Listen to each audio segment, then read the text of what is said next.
छत्रपती शिवाजी महाराज, एकवीरा आई, doctor Babasaheb Ambedkar, सर्व मान्यवर जे काही देशासाठी घेतले स्वातंत्र्य मिळवून दिलं अशा महामानवाला अभिवादन करू मी आशीर्वाद सांगत आहे काही गोष्टी. या 2004 ते 5 या वर्षामध्ये मला 5 वर्षे या शाळेमध्ये झालेली होती. माझे मित्र मोठे सर, या ठिकाणी गणिताचे सर गुरुश्रामचे गुरु सर माझा समर्थ शाळेत होते, तुमच्या व्यासला समर्थ शाळेत होते, परंतु खास तुमच्या सेवेसाठी निकाल वाढवण्यासाठी गुरुसरांची नेमणूक करण्यात आलेली होती.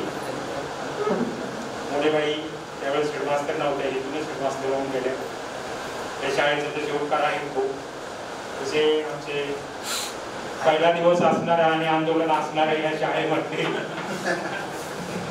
इतिहासाचे सर, त्याच्यानंतर गणित शिकवणारे सर, त्याच्यानंतर इंग्रजी शिकवणारे डंगरे सर, त्याच्यानंतर बोलणारे सर काही इथे नव्हते. बरोबर सरांची नवीनच नेमणूक होती आणि नंतर ते सर असा आमचा ग्रुप या ठिकाणी जमलेला होता. शाळेचा निकाल तर 18% शाळेची मान्यता जाती का काय, सगळ्याच्या नोकऱ्या जातात का काय अशी आम्हाला भीती वाटत. म्हणून आता एका विद्यार्थ्याने सांगितलं आमची फॉर्म भरले नाही, चालून एक वर्ग तयार केला आणि तुमच्यासाठी नाही आमच्यासाठी ते करावं लागेल. आमच्या नोकऱ्या टिकवून आणि जे काही चालून विद्यार्थी घेतले खऱ्या अर्थाने त्यांनीच आमच्या नोकऱ्या टिकवल्या आणि 48% निकाल आला. त्यावेळेस आम्हाला बरं वाटलं की आमची नोकरी टिकली गाडी असते. नाही तर आम्हाला त्या वर्षी पुन्हा कमी निकाल लागला असता, दुसऱ्या वर्षी कमी निकाल लागला असता, आम्हाला गरज पाहावं लागला असता. आमचा वाणी कुणी नव्हता. आमचं काम या ठिकाणी आमचं दुर्दैवाने म्हणा किंवा सुदैवाने म्हणा तो 18% निकाल कसा लागला काय सांगता येत नाही. पेपर चुकीचे तपासणी कुणी का काय केलं का काय. गणितामध्ये 8 ते 18 फक्त मुलं पास होती, बाकी कोणी इंग्रजी मधला तासात निकाल. अशा प्रकारे ही शाळा काढण्याचं काम तुम्ही केलं.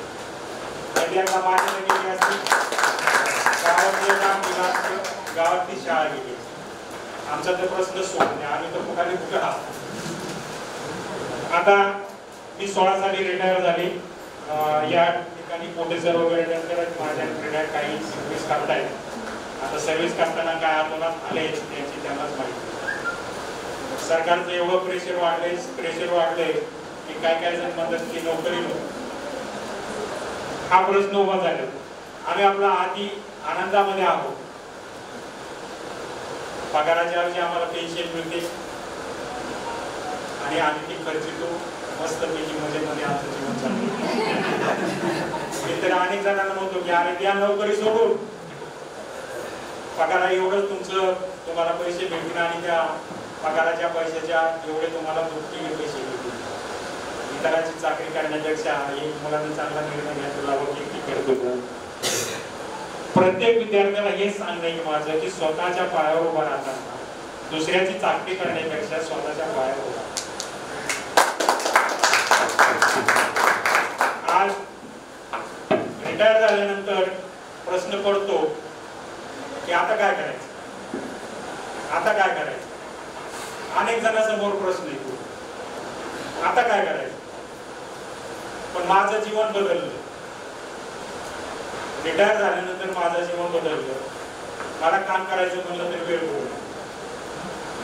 मी काय करतो, सकाळी उठल्या 10, 10:30, 11, 12 वाजेपर्यंत मी येऊन त्या बँकेमध्ये जाऊन बसतो. 2-3 तास माझे जातात. त्याच्यानंतर घरी आल्यानंतर विश्रांती घेतो आणि त्याच्यानंतर फिरायला. असं माझं हे दररोजचं रुटीन चालू. आता बँक ही कोणी कशी काढली, बँक काढणं काय सोपी गोष्ट. बँक ही महाराष्ट्र शासनाची नाही, बँक ही केंद्र शासनाची. त्याच्यामुळे महाराष्ट्राचा दबाव आमच्यावरती नाही. आम्ही काय केलं नाही केलं ते केंद्र शासनाने दबाव. म्हणून आज छोटं जरी रूपांतर असलं, आज 5 वर्ष आज 96,000चा नफा आहे त्याचा. मी डायरेक्टर असून चेअरमन आहे. त्या ठिकाणचे व्यवहार जे आहेत ते सगळे मला बघायचे. मी आता सध्याच्याला फोन बंद करून ठेवतो, नाही तर अनेक वेळा अडचणी आल्या असतात.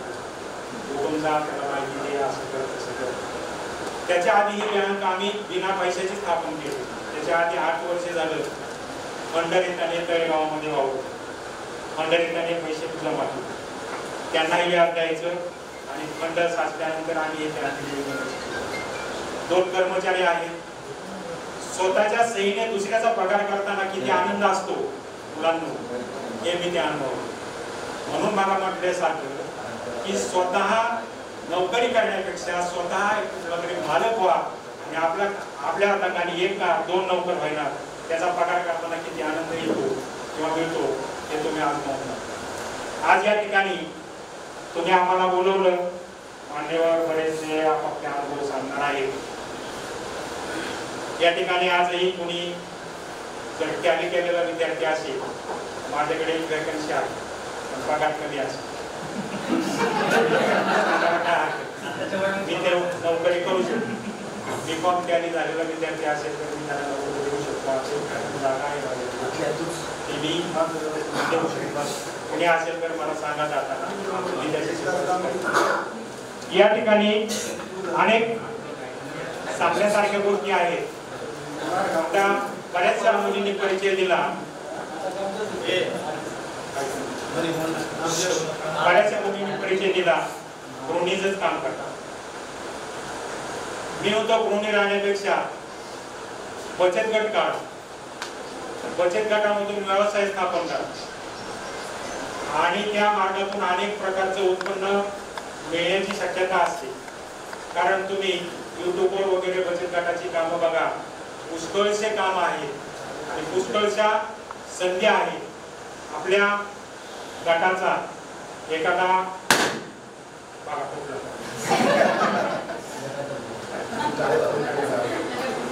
या ठिकाणी प्रोडक्ट तयार करा, प्रोडक्ट विकायला बाजारात पाठवा, विकलं तर आतूनात नफा मिळेल तुम्हाला, किंवा कुठलाही तुमच्या मनाने एखादा व्यवसाय निवडा.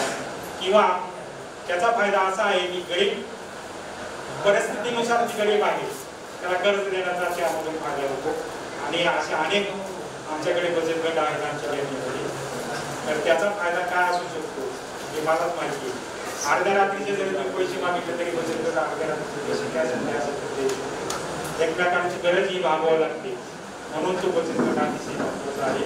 बचत गटातून निर्मिती करा आणि जसा आमचा फंड होता तशा एखाद्या वेळेस तुमची बँक पण होईल. स्टेशनला एक आता त्या मॅडमचं नाव मला माहिती नाही. सर्व विद्यार्थी मला जे सांगायचं आहे ते फक्त मी गणिताविषयी जे बोलतो.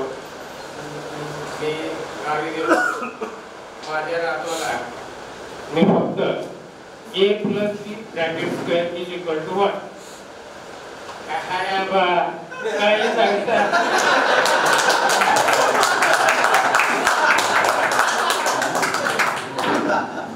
बरं विचारायचं असतं का. मुलगा 8वीत आहे, माझा नातू 8वीत आहे, म्हणजे माझ्या पाठीचा मुलगा आहे.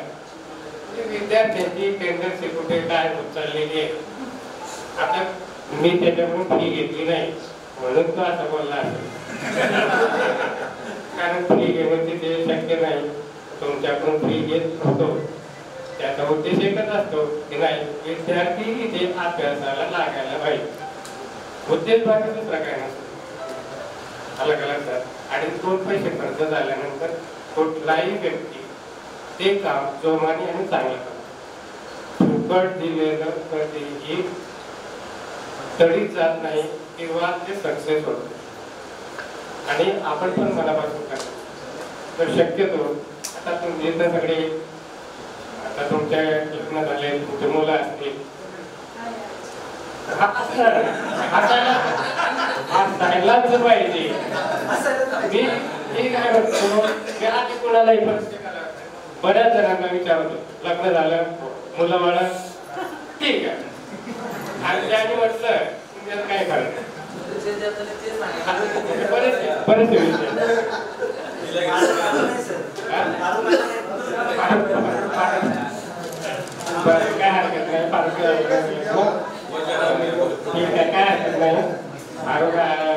करायला आणि जरा पुढाकार घेतो त्या गोष्टीसाठी. बरं, काय हरकत नाही. कधी का बरं निदान 2 ते 4 असू देऊ आणि त्याला पण चौका लागेल, काय हरकत नाही. त्याचं जाणं नाही त्याचं लवकर हो काय नाही असू द्या. फक्त एकच की तुमचे मुलं जे आहेत, तुम्ही चांगल्या शाळेत जरी शिकवत असाल, विद्यार्थी तुमचे पाल्य ते चांगल्या शाळेत जरी शिकवत असाल तरी तुम्ही डोळसपणे लक्ष द्या. डोळसपणे म्हणजे कसं, मी माझ्या त्या उजव्या हाताने माझा हात यांनी 15 मार्काची एका मार्क केली. चांगल्या शाळेत होतो, अहमदनगर पब्लिक स्कूलमध्ये होतो आणि तिथे ते रेसिडेन्शियल विद्यार्थी होते. तिथे विद्यार्थी राहायला खायला प्यायला सगळं तिथे. मग ते विद्यार्थी जर वर्षभर तुमच्याकडे असतील तर या विद्यार्थ्याला 15 मार्क कसं काय पडणार 100 पैकी? हेडमास्टर विद्यार्थी 15 कसं काय पडणार? मग असं करा, तुम्ही हे 15ची 51 करा आणि खाली बेरीज 51 करून ठेवा. ही खाजगी शाळांची पद्धत आणि आपण म्हणतो ही शाळा चांगली नाही, खरं नाही. तुम्ही डोळच पण प्रत्येकाने लक्ष द्यायलाच पाहिजे. आलं का लक्षात? कुठल्याही शाळेचं नाव मोठं किंवा काही हे आपल्यावर विद्यार्थ्यावर अवलंबून असतं. विद्यार्थी हे काही ना काही बरोबर त्याच्याकडे असतात, विद्यार्थ्याकडे नॉलेज असतं, सगळं असतं, पण ते ओळखता यायला पाहिजे किंवा तिथपर्यंत जाता यायला पाहिजे. जाता येत नाही तिथपर्यंत आपणही हे करत नाही. आता मी माझ्या नातवाचं उदाहरण तुमच्या समोर मांडलं, त्यामुळे काही प्रश्नच नाही. असे बरेचसे किस्से असतात. फक्त पिढी घडवा, त्यांच्यातून काहीतरी चांगलं अपेक्षित करा, मोठी स्वप्न बघा, MPSC UPSC चे स्वप्न बघा. घुटमळलेल्या मागच्या याच्यासारखे राहू नका. मी आलो त्यावेळेस मला वाटायचं की ते 8 विद्यार्थी ITला जातील, 8 विद्यार्थी सायन्सला जातील, पण ते काय पासच होत नव्हते, ते कधी जातील? ते झाल्यानंतर बरेचसे विद्यार्थी अंगगाठीने अगदी भरदार होते, उंच पुढे मस्त होईल. मला वाटायचं हे पोलीस होती, पोलीसही नाही, कारण पासच झाले नाही.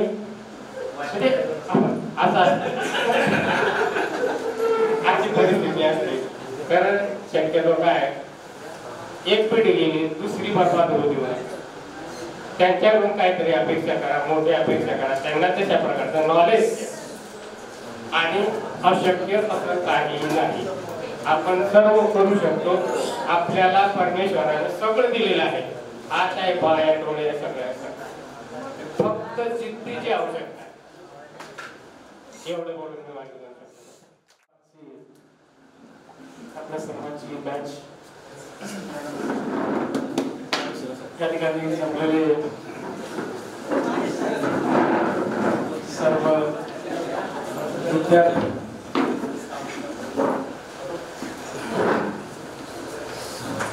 आणि विद्यार्थी, त्याचबरोबर माझे सर्व सहकारी. आज काही जण रिटायर झाले, मोठे सर असेल, जाधव सर असेल, येवले सर असेल, ते रिटायर झाले. पण आम्ही गौरव सर पण रिटायर झाले. आम्ही 2-4 जण जे या बाजूला बसले ते अजून चालले नाही, आणि या बाजूला जे माझ्या उजव्या बाजूला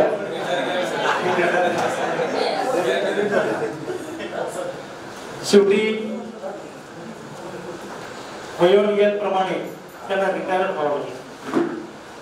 परंतु 2004 आणि 5 ही माझ्या दृष्टिकोनातून अत्यंत महत्वाची बॅच होती. तुम्ही सर्व विद्यार्थी, कारण मी नवोदय विद्यालय सोडलं, सेंट्रल गव्हर्नमेंटचं नवोदय विद्यालय सोडलं आणि नूतन महाराष्ट्र विद्याप्रसारक मंडळाच्या एकविरा विद्या मंदिरामध्ये मी नोकरी जॉईन केली. तो हा पहिला दिवस होता 2004-5 जून मध्ये, 14 जून 2004. मला उत्सुकता होती, तिकडे 100% निकाल पाहायची सवय होती, कारण नवोदयला सगळे क्रीम लेअर मुलं असायची, हुशार मुलं असायची. आणि इथे ज्यावेळेला मी आलो, कारलागाव कुठे माहित नव्हतं, रोकडे सरांच्या रूम मध्ये संध्याकाळी मुक्काम केला, सकाळी लोकलने आलो. आणि पायी पायी चालत आल्यानंतर इथे थोडासा माहोल वेगळाच दिसतो, कारण त्या दिवशी 10वीचा निकाल होता. निकाल लागला होता 18%, 16-18. त्यामुळे सगळे भोगावे कंपनी रागातच. आणि त्यांनी सांगितलं की शाळेचा निकाल एवढा लागला, शाळा बंद करून टाका, शाळेला बोलून ठोका, शाळेत ठोका. सकाळी एकच बोलणं चालू होतं. काही दरवाजे बघ, शाळा पाठीमागची जुनी सत्य कुलूप लावलं. बाकीचे सर होते, त्यांनी पण दरवाजे बंद केले. मुख्याध्यापक होते त्यावेळेस शंकर सर मागच्या दरवाजाने कधी निघून गेले ते पण कळलं नाही. आणि माझा पहिला दिवस जॉईनिंगचा, नोकरीचा पहिला दिवस, मला तर घाबरलं. आणि या शाळेमध्ये जर 18% 16% जर निकाल लागत असेल तर या शाळेमध्ये नोकरी करायची कशाला? म्हणून मी कन्फ्युजन मध्ये 2-4 दिवस कन्फ्युजन मध्ये नोकरी करायची, सोडून द्यायची की बोलून जायचं, बराच वेळ विचार करतो. पण या माझ्या जुन्या सहकाऱ्यांनी थोडस समजून सांगितलं आणि गावकऱ्यांनी सांगितलं जोपर्यंत नूतन महाराष्ट्र विद्याप्रसारक मंडळाचे चेअरमन संचालक मंडळ येत नाही तोपर्यंत आम्ही शाळा सुरू करू देणार नाही. ठरल्याप्रमाणे त्यांनी मीटिंग घेतली. कृष्णराव बेगडे साहेब आणि इतर संचालक आले आणि त्यावेळेला गावकऱ्यांना शांत करता करता बराचसा वेळ लागला, कारण या शाळेचा निकाल विधानसभेमध्ये गाजलेला होता. विधानसभेमध्ये प्रश्न निर्माण झाला होता की ज्या शाळेचा 18% निकाल लागला त्या शाळा बंद कराव्यात अशा प्रकारचा आदेश होता. शिक्षण अधिकाऱ्यांनी, पूर्व शिक्षण अधिकाऱ्याला इथे पाठवलं. गुंजाळ साहेब त्यावेळेस इथे आले आणि आमची मीटिंग घेतली. आम्हाला सांगितलं तुम्ही लेखी द्या, निकाल का कमी लागला. आम्ही सगळ्यांनी कागद घेतले, लिहून दिलं की या वर्षी 20% नाही तर त्यापेक्षाही जास्त निकाल लागेल असं आम्ही सगळ्यांनी लिहून दिलं. आणि मग काय, शेख सरांनी सांगितलं की मुलं असे तयार करा, असा अभ्यास करून घ्या की आपला निकाल वाढला पाहिजे, असा निकाल वाढला पाहिजे. आणि मित्रांनो सांगायला काय हरकत नाही, तुमची पहिली बॅच अशी होती की आम्ही प्रत्येक शिक्षक तुम्हाला दररोज अभ्यास देतो. कारण आमच्या मनामध्ये धाकधूक होती, निकाल जर कमी लागला तर सलग 2 वर्ष निकाल कमी लागला ती शाळा बंद व्हायची. जाधव सरांनी सांगितलं. आम्ही दररोज अभ्यास द्यायचो, तुम्हाला करायला सांगायचो आणि दुसऱ्या दिवशी प्रत्येकाचा न चुकता अभ्यास चेक करायचा. ज्याने अभ्यास नाही केला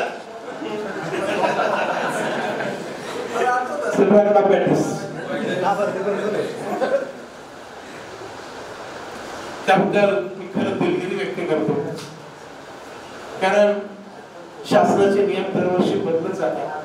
आताही जर तुमच्यापैकी जर आता जसं समीरनं सांगितलं की माझा फॉर्म भरला गेला नाही, तसा अनेक जणांचा फॉर्म भरला गेला नाही.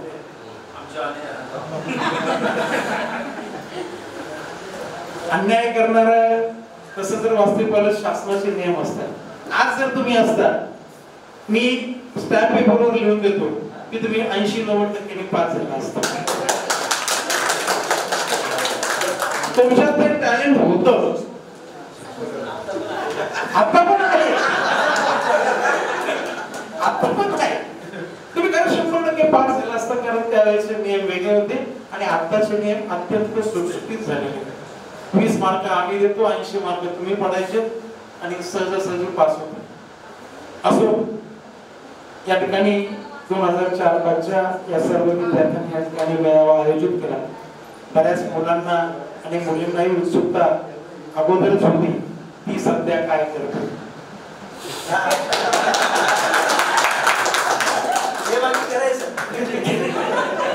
कारण शाळेचे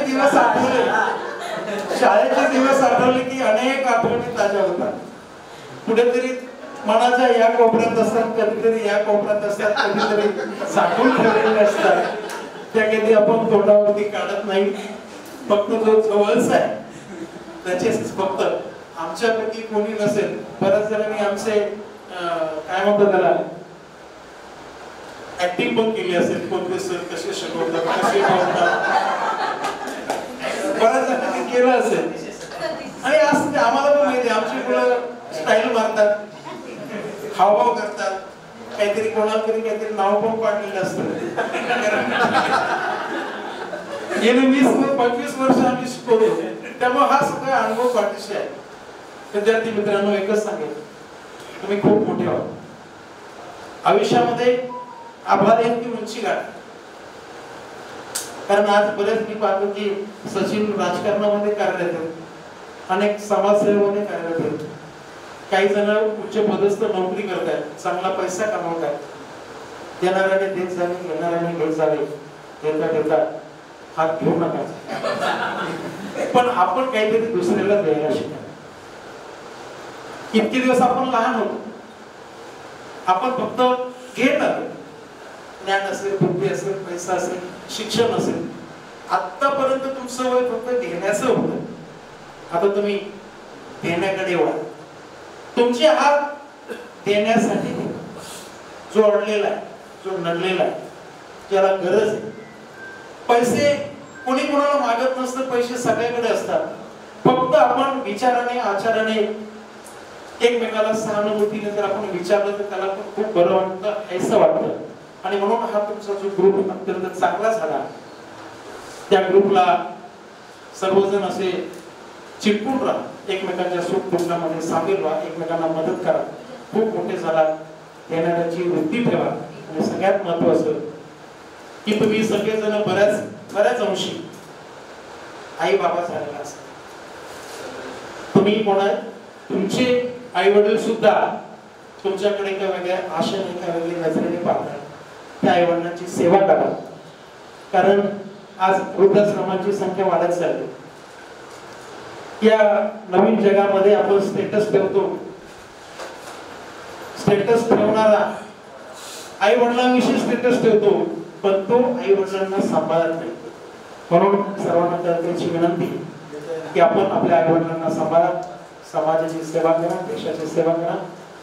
या ठिकाणी बोलवलं, मान सन्मान दिला, त्याबद्दल पुन्हा एक बार सर्वांचे मनापासून आभार मानतो. धन्यवाद. जय हिंद.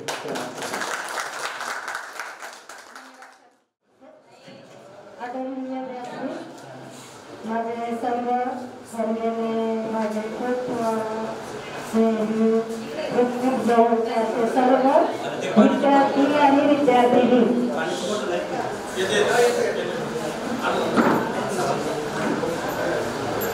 2004-05 ची इयत्ता 10वीची बॅच. मी इथे 98 साली आले वेगळ्या विद्यामंदिरमध्ये आणि येथून 10 वर्ष या शाळेमध्ये होते. त्यावेळेस मी मुख्याध्यापिका म्हणून नव्हते, सहशिक्षिका म्हणून होते. माझा विषय विज्ञान होता आणि मी ह्या विद्यार्थ्यांना सारखी सांगायची, कारण अगोदरच्या बॅचचा निकाल कमी होता आणि म्हणून तुम्हाला आठवत असेल, मी सारखी म्हणायची विज्ञानाचा अभ्यास करा, कारण तुम्हाला माझ्या विषयाची मदत होईल. आठवतंय का? बघा, चांगला अभ्यास करा, या प्रश्नांची उत्तरं पाठ करा, म्हणजे तुम्हाला चांगले मार्क्स मिळतील आणि तुम्हाला गणिताला पण मदत होईल, इतर विषयांना पण मदत होईल, अशी सारखी सांगत असायची. आणि काही विद्यार्थी तसे पास पण झाले असते. जोड जी मिळते ना गणिताला, विज्ञानाची तशी. तर अशा रीतीने मला जरा आठवलं, म्हटलं आपण या मुलांना सांगत होतो की तुम्ही विज्ञानाचा अभ्यास करा. तर ठीक आहे, आज तुम्ही स्नेह मिळवण्यासाठी आपण सगळेजण जमलेलो आहोत. तर मला अतिशय आनंद झालेला आहे की तब्बल 20 वर्षानंतर सगळे विद्यार्थी मला भेटणार आहेत. त्यावेळेचे शिक्षक पण भेटणार आहेत, कारण मी सहसा रिटायरमेंट नंतर जास्त बाहेर जात नाही. कारण मी पिंपरीला राहते आणि हे सगळे बाकीचे तळेगाव या एरियामध्ये राहतात. तर त्यानिमित्ताने आज सगळ्यांची भेट झाली म्हणून खूप आनंद झालेला आहे. आता हे जे विद्यार्थी आहेत यामध्ये काही विद्यार्थी मला लहानपणाच्या आठवणीले आहेत, कसे खोडकरपणा करायचे वगैरे सगळं समोर आलं माझ्या डोळ्यासमोर नावं सांगितल्यानंतर. कारण बदल खूप होत असतात विद्यार्थ्यांमध्ये की नाही. आमचं काय आम्ही मोठे आहोत म्हणून ठीक आहे, एवढं काही विशेष बदल नसतं. पण मुलं ही त्यावेळेची लहानाची मोठे होतात, सगळे बदल घडून येतात. त्यामुळे एवढे ओळखू येत नाही, काही विद्यार्थी ओळखू येतात. तर खूप आनंद झाला मला आज सगळ्यांना भेटून. आणि तुम्ही सगळेजण काही चांगल्या पोस्टवरती गेले, काही बिझनेस मध्ये पुढे गेलेले आहेत, ते ऐकून पण मला खूप आनंद झाला. आता विद्यार्थिनीच्या बाबतीत म्हणायचं तर काही विद्यार्थिनी आहेत, काही सरपंच आहे, काही वडगावला वगैरे सर्व्हिसला आहे आणि बऱ्याचशा गृहिणी आहेत. पण मला घरी राहून कळलं की गृहिणी काय असते. कारण इतके दिवस मी पण सर्व्हिस करायची. त्यामुळे घरात म्हणजे सकाळी लवकर उठून फक्त डबा वगैरे घेऊन आलं की संपलं माझं काम. दिवसभर काय चालते काय माहिती नाही. पण आता घरात बसून कळलं मला की किती काम असतं यांना करत. खूप मोठं काम करतात गृहिणी माहितीये का. मुलांना सांभाळणं, त्यांना वळण लावणं, सगळी मोठा ठेव करणं अतिशय मोठं काम आहे. म्हणजे मुलांनी पण हे लक्षात घ्या, ज्यांच्या कोणाच्या गृहिणी असतील विशेष तर ते लक्षात घ्या की गृहिणी खूप मोठं काम करतात. कारण खूप जबाबदारी असते त्यांच्यावरती. सगळं व्यवस्थितपणे घर चालवणं, मुलांना सांभाळणं, त्यांना योग्य वळण लावणं. तर मला म्हणजे गृहिणी काही कमी नाही हे पण सांगायचंय. पण हे गृहिणीचं काम करता करता जसं जाधव सरांनी सांगितलं की बचत गट वगैरे त्याच्यामध्ये तुम्ही सहभाग घ्यायला हरकत नाही. तेवढीच आपल्या घरामध्ये मदत होते.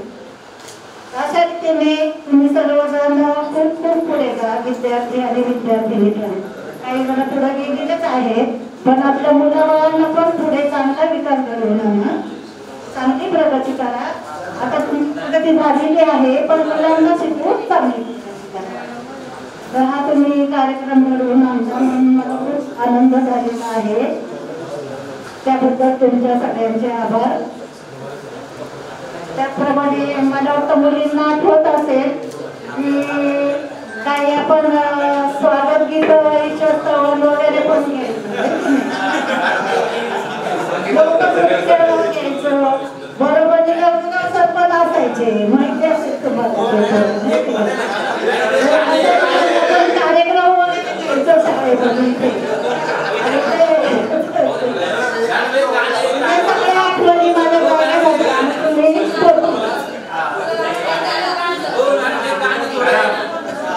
मॅडमची एक खासियत होती की मॅडम म्हणजे मॅडमला पाहिजे ना तर लता मंगेशकर आठवत आपल्याला. हे सर्वांना माहित आहे. कारण की त्यांनी काय आपल्याला स्वतः बद्दल केलं होतं. तर आज पुन्हा आहे ना मी मॅडमला विनंती करतो की तुमच्या त्या आवाजात हे मेरे वतन के लोगो होऊन जाऊ. थोडक्यात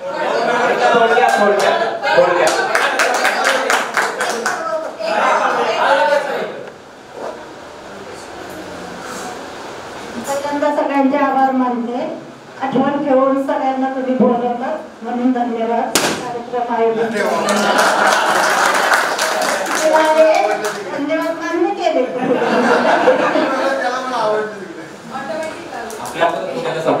कारण एकच कर्म म्हणजे शांत बसा. कारण गडबड केली की मग गडबड येत नाही.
दुसरी महत्वाची गोष्ट, मी या शाळेमध्ये 15 जून आलो आणि खऱ्या अर्थानं प्रत्येक बाबतीमध्ये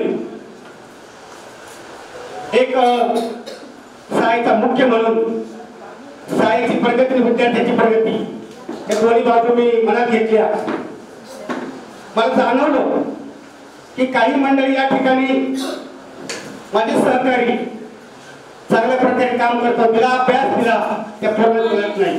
पालक या ठिकाणी ग्रामीण भागातले, परंतु मी उत्साहानं प्रत्येक विद्यार्थ्यांची वही हे मुद्दाम तुम्हाला सांगतो की महिन्यातून 2 वेळा, समजा मराठी वही असेल तर गृहपाठ 15 दिवसाला आणि वर्गपाठ 15 दिवसाला, सगळ्या विषयांच्या वया मी वर्षभर बघितल्या आहेत. आणि जे शिक्षक काम करत होते त्या सर्व शिक्षकांना मी चांगल्या प्रकारे कामाला लावलं.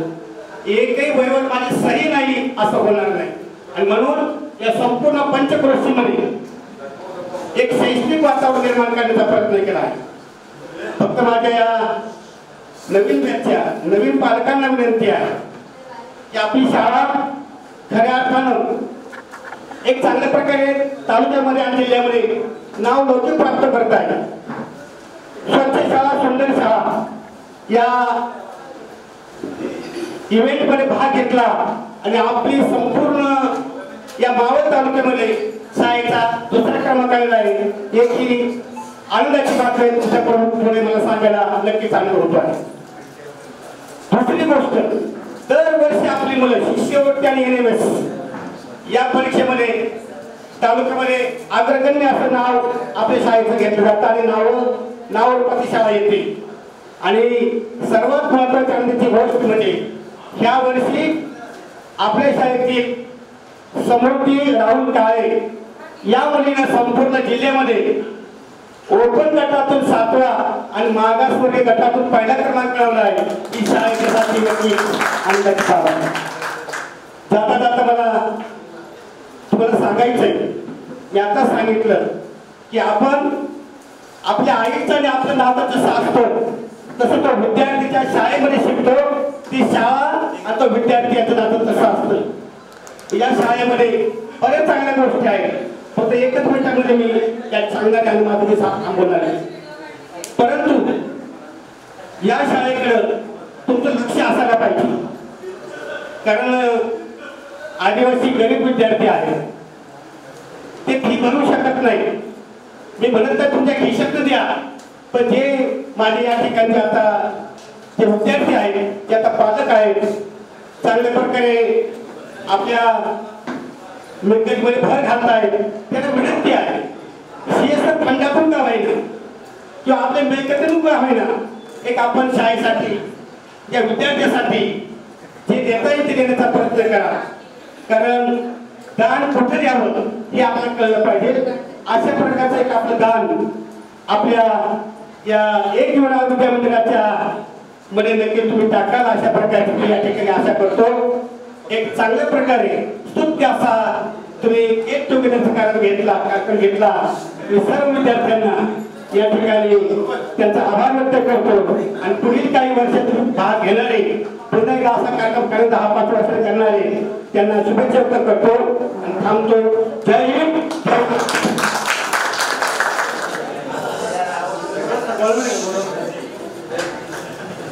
आदरणीय व्यासपीठ, सर्व विद्यार्थी मित्रांनो, आता मी या पूर्ण वास्तूला असेल, शाळेला असेल, पूर्ण साक्षीदार आहे.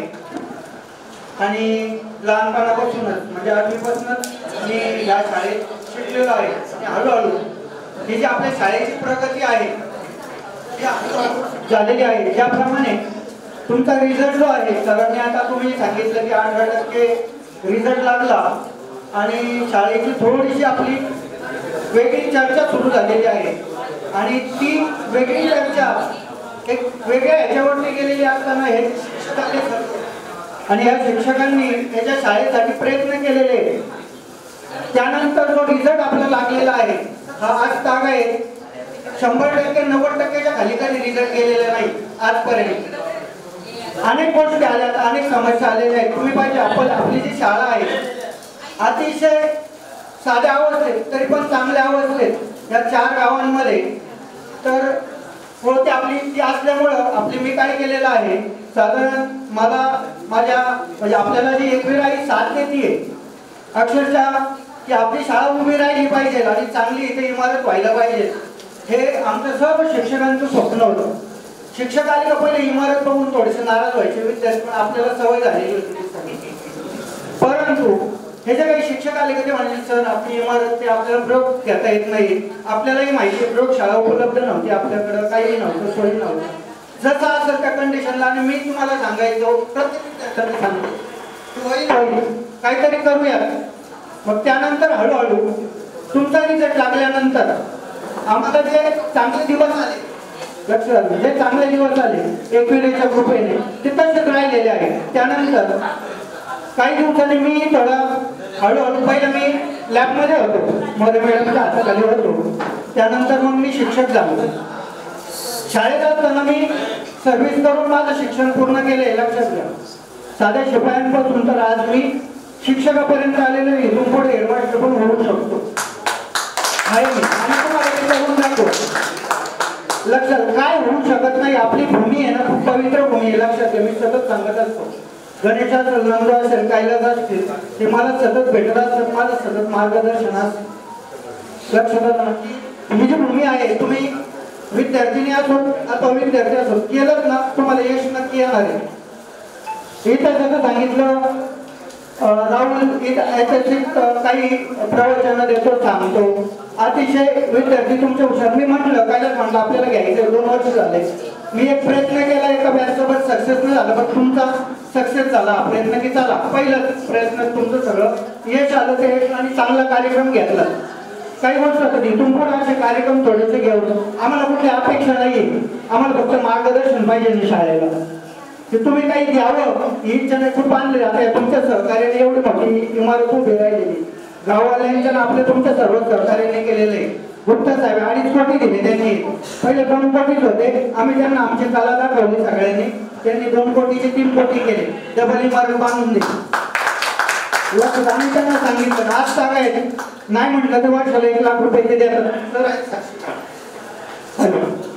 त्यानंतर मी इंगोळकर सर आल्यानंतर इंगोळकर सरांनी सांगितलं तुम्ही आहे ना फक्त विद्यार्थ्यांकडे लक्ष द्या, चांगले चांगले आपल्याला शिक्षक आहेत, त्यांच्यामध्ये आपलं नाव लौकिक शाळेचं वाढलं पाहिजे. इंगोळकर सरांनी तेच केलं. तो धागा पकडून छोटे छोटे विद्यार्थी आज त्यांच्या माध्यमातून सर्व शिक्षकांच्या माध्यमातून आपले विद्यार्थी मावळ तालुक्यात जिल्ह्यात चमकतात आणि आपल्या शाळेचं ऍडमिशन वाढलेलं आहे. कसं मी काय सांगितलं सर्व शिक्षकांना, मी म्हटलं की लगेच जास्त ऍडमिशन खूप आम्ही आर्ट्स चालू करा, कॉमर्स चालू करा, सायन्स नकोय, हळूहळू केलं आणि आपला क्वालिटी दाखवली ना. आपल्याला क्वालिटी ही इमारत मिळालेली, आपली शिक्षणातून क्वालिटी दाखवा असं शिक्षकांना माझं म्हणणे आहे. शिक्षणातून क्वालिटी दाखवलेली मग क्वांटिटी भरपूर मिळते. आज बरेचशा बाहेरच्या शाळेतून पण आपल्या शाळेत विद्यार्थी येतात. तुम्ही प्रयत्न पाहा आणि आपल्या शाळेचा आलेखाव उंचावतच चाललेला आहे. लक्षात की अशी इंगोळकरांसारखे जर 4-5 शिक्षक अजूनही आपल्याला मिळाले तर आपल्या शाळेत बाहेर तुम्हाला जायला लागणार नाही. कारण कसं आहे, जशी शाळा शिस्त ही फार महत्वाची आणि वागणं. तुम्हालाही विद्यार्थ्यांना सांगितलं की इथून घडू शकता आपले विद्यार्थी खूप आहेत. आता काही सांगितलं की काही विद्यार्थ्यांचं राहिलं शिक्षण, आपण त्याच्यातले जाऊ. आम्ही शून्यातून निर्मिती केलेली. लक्षात आपला कोणी आपल्याला पाठीमागं नव्हतं. 2 रुपये 200 रुपये भागायचे पण म्हटलं तरी आपल्याला मुश्किल होतं त्या गोष्टी, पण त्यातून आपण साध्य केलेलं आहे. आता आपल्या मुलांची तशी अवस्था नको आहे. आज तुम्ही हक्काने म्हटलं पाहिजे एक वेळ विद्या मंदिर माझी शाळा आहे, तिथं मला ऍडमिशन घ्यायचंय. कधी होईल हे सगळं चांगलं. आता 30 स्टेज आहे, फक्त लक्ष ठेवायचं. आपलं काम काय फक्त लक्ष ठेवणे तुमचं. या शिक्षकांना भेटा, मार्गदर्शन करा. इंगोळकरांसारखे शिक्षक आहेत. आता सर आले, तो अंधारी सर आले, म्हणजे चांगले शिक्षक मिळतात. आपण पुढे जाऊ शकतो. इतिहास आपल्या गावातून इतिहास होऊ शकतो. लक्षात घ्या, अनेक इतिहास झालेले. मी तुम्हाला सांगितलं मी थोडंफार जास्त नाही, गुरु वगैरे मला म्हणून मी अभ्यास केलेला आहे इतिहासाचा. मी कैलासला मध्ये नंदूला बोलत असतो की इथून ह्या भूमीतून खूप पवित्र लोक झालेले. 7वां वंश जो आहे गौतमीपुत्र सातकर्णी तुम्ही वाचण्यात आला असेल तर त्याचा जन्म या भूमीमध्ये झालेला आहे आणि त्यांनी लेणीचं वगैरे जे काम आहे ते आपल्या माध्यमातून इथल्या लोकांच्या केलेलं आज एकवीर भूमी फार पवित्र भूमी. गौतमीपुत्र सातकर्णी यांनी अर्ध्या जगावरती राज्य केलेले लक्षात घ्या.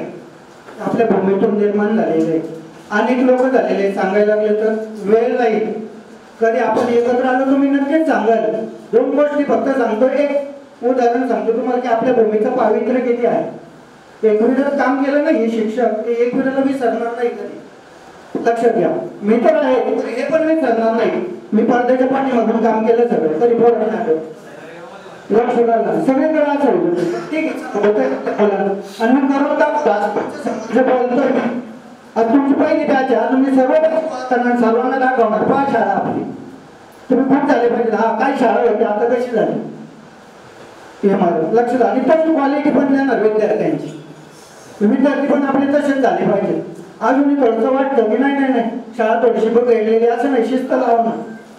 शाळा शिस्तीतच होणार सगळ्या चारही गावांनी आपल्या की लक्षात राहिली पाहिजे. आणि आता आपण कशा पद्धतीने वागतोय माझा स्वभाव माझं वागणं तुम्हाला सगळ्यांना माहिती लक्षात आलं. तर अशा पद्धतीने अनेक वीर भूमी या छत्रपती शिवाजी महाराज जरी म्हटलं तर आपल्या जुन्नरच्या भूमीत झालेले आपला मावळ तालुकाच होता तो पूर्वी. अशा अनेक गोष्टी आपल्या तालुक्यातून घडलेल्या आहेत. दुसरं एक अजून एक छोटेसे एक उदाहरण सांगतो की नानासाहेब पेशवे म्हणून आहे. दुसरं आपल्या भूमीमध्ये नानासाहेब पहिले बाजीराव पेशवे झाले ना त्याच्यानंतर नानासाहेब पेशवे झाले आणि त्या पेशव्यांचा जन्म आपल्या साते गावामध्ये झालेला आहे. आणि त्यांनी सुद्धा अटकेपर्यंत झेंडे नेले. आपण जो अटकेपर्यंत झेंडा म्हणतो ना तर कोणी नेलेला आहे तर त्यांच्या नेतृत्वाखाली नेलेलं नाना. त्यांची एकविरावरती खूप श्रद्धा. त्याच्यावरती श्रद्धा गौतमीपुत्रांची होती. नागनिका तुम्हाला स्त्रियांना सांगतो. त्यानंतर त्यांच्या पिढीतली नागनिका राणी तिने स्वतः ह्या आपल्या मावळ तालुक्यावरती राज्य केलं. फार पूर्वीचं सांगतोय मी. इतिहासात त्याला पुरावे आहेत. त्यानंतर नानासाहेब पेशव्यांनी हे सगळे सत्ता चालवली. या भूमीमध्ये जो पवित्र काम करेल जो पवित्र वागेल तो देशात नव्हे जगात गाजेल. नीट वागायला पाहिजे. वागणं नीट पाहिजे. आपलं तुम्हाला आरामशीर लागायला. तुमचे चांगले काही लोक आहेत. विकास आहे सचिनच्या माध्यमातून आहे. पुढे जाणारी लोक आहेत खूप. लक्षात आलं. सत्य वागा आणि पुढे जा. नाव लौकिक तुमचं होणारच. तुम्ही हा जो कार्यक्रम घडवला सचिनला सांगितलं मी याला सांगितलं तुम्हाला बोलत असतो की ह्या शिक्षकांना मला दाखवायचं आपण काय केलंय. मी आहे माझं ते कर्तव्य आहे. लक्षात. मी त्यांचाच एक विद्यार्थी आहे आणि विद्यार्थ्यांनी मला बनकर सर असतील यांना पातारपूर मॅडम असते अनेक शिक्षक मला शिकवले. आणि मग आपण या गोष्टी परत पुन्हा एकत्र येऊ देत. हा आनंद असतो. राहू दे 4 वाजू देत 5 वाजू देत. खेळा आनंदित राहा. आनंदित या आनंदित जा. चांगले संस्कार आपल्या विद्यार्थ्यांवरती करा. आपल्या मुलांवरती करा. लक्षात घ्या. चांगलं वागा. भविष्यात नाव लवकर कमवा. सरपंच झाले विद्यार्थ्यांमध्ये सरपंच म्हणजे प्रतिष्ठेचं पद. काही वकील झालेले आहेत. असे पुढे होऊ देत. आता हळूहळू आपली छोटी शाळा आहे. 25 वर्ष झाले. काही शाळेला 100 वर्ष झाल्यानंतर इंजिनियर आणि डॉक्टर तयार होतात. आपण ही लवकरची प्रगती आहे. फास्ट प्रगती आहे. माध्यमातून आपण चांगले विद्यार्थी घडतोय. सकाळपासून 8 वाजल्यापासून 6 वाजेपर्यंत तास घ्या करतात ते माणूस भेटतात. आपल्या एरियातली लोक करणारी आहेत. फक्त तुमचं प्रोत्साहन पाहिजे. लक्षात आलं ना. म्हणजे असे वागा. चांगले वाग. चांगलं तुमचं सगळं पंच सांभाळून परमार्थ करा आणि सगळ्यांना सुधारा. सरांनी सांगितल्याप्रमाणे दातृत्वाची भावना घ्यावं आणि सतत शाळेत यायचा विचारांचा आपल्या शाळेची आठवण ठेवायचा. लक्षात आलं ना. आणि तुमचं हे कार्य खूप आवडलेलं आहे. अतिशय सुंदर तुम्ही हे जे नियोजन केलेलं आहे खूप आवडलं. कापरे सरांची थोडी कमतरता मी 3 वेळा फोन केला कापरे सरांना प्रॉब्लेम. त्यांनी तुम्हाला शुभेच्छा दिलेल्या आहेत सर्वांना. परत एकाच दिवशी चांगला कार्यक्रम घेऊ. तुम्ही विशेष म्हणजे सांगतो की जी बॅच 8% निकाल लागला म्हणून उल्लेख करतो. ती बॅच आज आलेली खूप चांगले विद्यार्थी घडले. हे आम्हाला खूप आनंद वाटतो. चांगले विद्यार्थी झाले. ग्रॅज्युएशन झालं. तो बालगुडे सारखा अमेरिकेमधून फोन करतो. व्हॉट्सअप कॉल करतो कधी मला. सर काय चाललंय. आनंद वाटतो.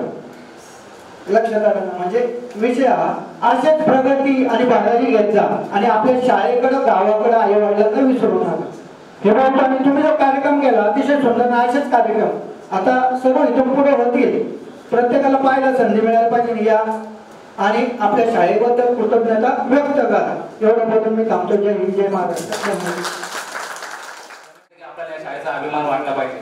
पण खरं सांगतो सर की ऍक्च्युली तुम्ही सांगता की असं होणार तसं होणार, म्हणजे आता तर ती कंडिशन आता आलेली आहे.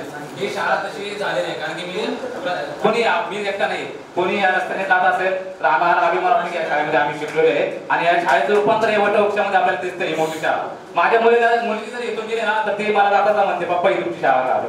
मी तिलाही सांगून ठेवलेलं आहे ही माझी शाळा होती.